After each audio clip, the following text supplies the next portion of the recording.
વિદાયની જાહેરાત કરી છે। આ વર્ષે દેશમાં સામાન્ય કરતાં 7.6% વધુ વરસાદ નોંધાયો। ગુજરાત સહિત 5 રાજ્યોમાં સામાન્ય કરતાં વધારે વરસાદ નોંધાયો છે। ગુજરાતમાં અત્યાર સુધી સિઝનનો ખાબક્યો 137% વરસાદ। ગુજરાતમાં સામાન્ય કરતાં 48% વધુ વરસાદ વરસ્યો। ચોમાસાની વિદાયની હવામાન વિભાગે સત્તાવાર જાહેરાત કરી દીધી છે। દેશમાંથી ચોમાસું વિદાય લઈ ચૂક્યું છે। આ વર્ષે દેશમાં સામાન્ય કરતાં 7.6% વરસાદ વધુ નોંધાયો છે। ગુજરાત સહિત 5 રાજ્યો એવા છે કે જ્યાં સામાન્ય કરતાં વધુ વરસાદ પડ્યો। ગુજરાતની જો વાત કરવામાં આવે તો અત્યાર સુધી સિઝનનો 137% વરસાદ ગુજરાતમાં વરસી ચૂક્યો છે અને સામાન્ય કરતાં 48% વધુ વરસાદ ગુજરાતમાં વરસ્યો।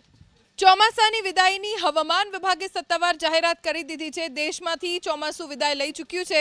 આ વર્ષે દેશમાં સામાન્ય કરતાં 7.6% વરસાદ વધુ નોંધાયો છે। ગુજરાત સહિત 5 રાજ્યો એવા છે કે જ્યાં સામાન્ય કરતાં વધુ વરસાદ પડ્યો। ગુજરાતની જો વાત કરવામાં આવે તો અત્યાર સુધી સિઝનનો 137% વરસાદ ગુજરાતમાં વરસી ચૂક્યો છે અને સામાન્ય કરતાં 48% વધુ વરસાદ ગુજરાતમાં વરસ્યો।